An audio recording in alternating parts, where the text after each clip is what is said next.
So গত ভিডিওতে আমরা এই পর্যন্ত কাজ করেছিলাম।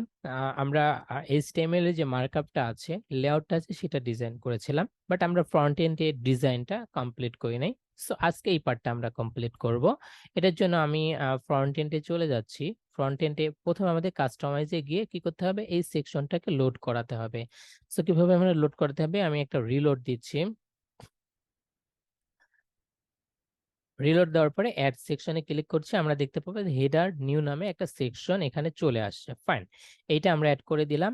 আর বাকি যে সেকশনগুলো আছে আমাদের হেডার পার্টে সবগুলো অফ করে দিলাম।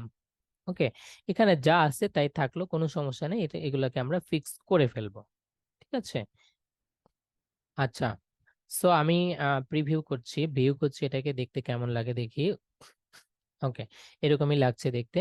সেটাকে আমরা ফিক্স করে ফেলছি, কোনো সমস্যা নেই। প্রথমে আমাদের যে কাজটা করতে হবে, আমাদের এই লোগোর উইডথটা বলে দিতে হবে। সো লোগোর উইডথটা কতটুকু আছে, আমরা যদি এই পার্টটাতে দেখি তাহলে আমরা দেখতে পাবো 180/34 আছে। ফাইন, এটাকে আমরা উইড বলে দিচ্ছি। উইড হবে 180 পিক্সেল, আর হাইট হবে হলো 34 পিক্সেল। অবজেক্ট ফিট কি হবে, কন্টেইন হবে। হুম, ফাইন। আর এটার একটা ব্যাকগ্রাউন্ড দিয়ে দিচ্ছি, দেখা যাচ্ছে না, গ্রে দিয়ে দিচ্ছি। ঠিক আছে, ফাইন। এরপরে আমাদের কি কাজ করতে হবে, পুরোটা একটা এই তিনটা অপশন, তিনটা আইটেম যেটার মধ্যে আছে, জিডিপির মধ্যে আছে, হেডার নিউ আইটেমস, এইটাকে আমরা ক্লিক করছি, এটাকে ডিসপ্লে ফ্লেক্স করে দিব।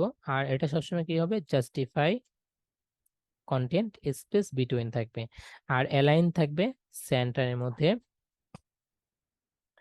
এরপরে আমরা প্রত্যেকটা ডিপটাকেই কি 33% করে উইড দিতে পারি, মানে তিনটার সমান উইড দিয়ে দিতে পারি।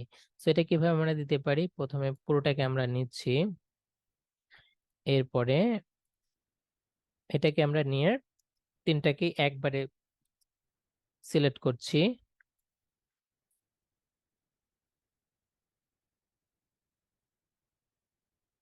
Header logo. ফাইন, এরপর উইড বলে দিচ্ছি 33.33%। ফাইন, আর হ্যাঁ, এটা ঠিক আছে। এরপর আমরা কি করব, আহ এরপরে আমাদের মাঝখানে যে পার্টটা আছে এটা কি হবে সব সময়,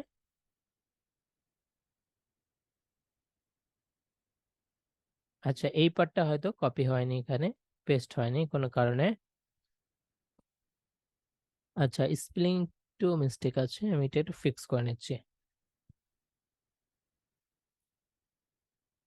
আচ্ছা, তো মাঝের যে পার্টটা আছে সেটা সবসময় কি হবে, ডিসপ্লে ফ্লেক্স হয়ে থাকবে, আর জাস্টিফাই কন্টেন্ট সেন্টার হয়ে থাকবে। ঠিক আছে, সেন্টার হয়ে থাকবে, আর অ্যালাইন সবসময় সেন্টারে থাকবে। ফাইন, মাঝেরটা ঠিক আছে। আর এইটাকে আমাদের কি বলে দিতে হবে, এই যে এই পার্টটা, এটাকেও আমরা ডিসপ্লে ফ্লেক্স করে দিব। ঠিক আছে, অথবা ডিসপ্লে ব্লক করলেও আমরা পারি, না ব্লক করলে কাজ হবে না, স্পেস থেকে যাবে, সো ফ্লেক্সি করে দিচ্ছি।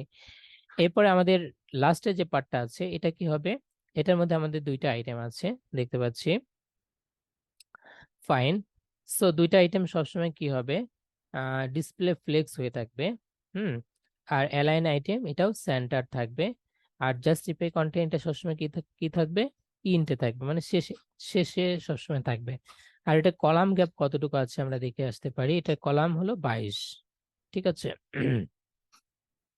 সো আমাদের কলাম গ্যাপটা বলে দিচ্ছি 22 পিক্সেল। ফাইন, এরপর আমাদের ভিতরের যে আইটেমগুলো আছে এইগুলাতেও আমাদের কি করতে হবে, ডিসপ্লে ফ্লেক্স ইউজ করতে হবে। ডিসপ্লে ফ্লেক্স ইউজ করছি, অ্যালাইন আইটেম সেন্টার ইউজ করছি। ঠিক আছে, আর এখান থেকে এখানে দূরত্ব কতটুকু, আমরা যদি একটু জুম করে দেখি, 8 পিক্সেল আছে দূরত্ব। সো এটাকেও আমরা কলাম গ্যাপ বলে দিচ্ছি 8 পিক্সেল। ওকে, ফাইন। এরপরে আমাদের এখানে আমরা দেখতে পাচ্ছি যে একটা ইয়ে আছে, আন্ডারলাইন আছে, এটা আমরা তুলে দিব। আমাদের এখানে আন্ডারলাইন নেই, টেক ডেকোরেশন নান করে দিচ্ছি। আর কালারটা সবসময় কি হবে, আমরা দেখতে পাচ্ছি যে এখান থেকে এখানের কালার কি আছে, এই কালার কোডটা আমরা নিতে পারি। কালার কোড এটাই, এটাকে আমরা কপি করছি।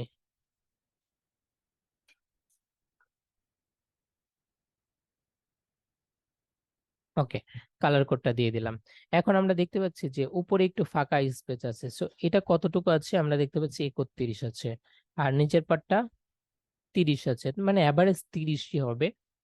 উপরে নিচে আমরা এই যে হেডার নিউ আইটেম যেটা আছে, নিউ আইটেম, এটিকে আমরা কি করতে পারি, প্যাডিং বলে দিতে পারি 30 পিক্সেল। 30 pixel, fine.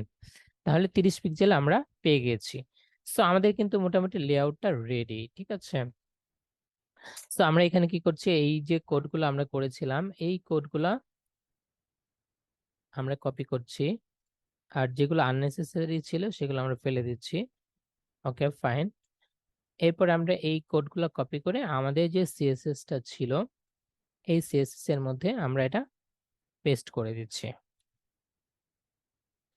এরপর আমরা এখানে একটা রিলোড দিচ্ছি। আমাদের ডিজাইন কিন্তু যেমন চেয়েছিলাম তেমনই আছে। সো আমাদের এখানে মাঝখানে যে লোগোটা আছে এই লোগোটা আমরা অ্যাড করে দিই। লোগোটা আমি নিয়ে আসছি ওখান থেকে, এক্সপোর্ট করে লোগোটা অ্যাড করে দিলাম। সো লোগোটার উইডথটা কিন্তু ফিক্স করা না, এই লোগোটা আমাদের উইডথটা ফিক্সটা বলে দিতে হবে। সো এটার আমরা ফিক্স করে বলে দিতে পারি। এখানে আমরা কি করতে পারি, যে হেডার ইমেজটা নিয়ে প্লেস হোল্ডারের যে ইটা ছিল প্লেস হোল্ডার সেটা দিয়ে দিতে পারি, সেখানে দিয়ে দিতে পারি অ্যাড করে। আর এখানে যেহেতু গ্রে ছিল সুতরাং আমাদের কিন্তু এখানে গ্রে হবে না, এটা আমরা কি করে দিচ্ছি, ব্যাকগ্রাউন্ড ট্রান্সপারেন্ট হবে, ফাইন। আর এইটার মধ্যে আমরা একটা মাদার ক্লাস অ্যাড করে দিচ্ছি, না হলে কাজ নাও করতে পারে। সো আমরা রিস্ক নিতে চাচ্ছি না, ফাইন।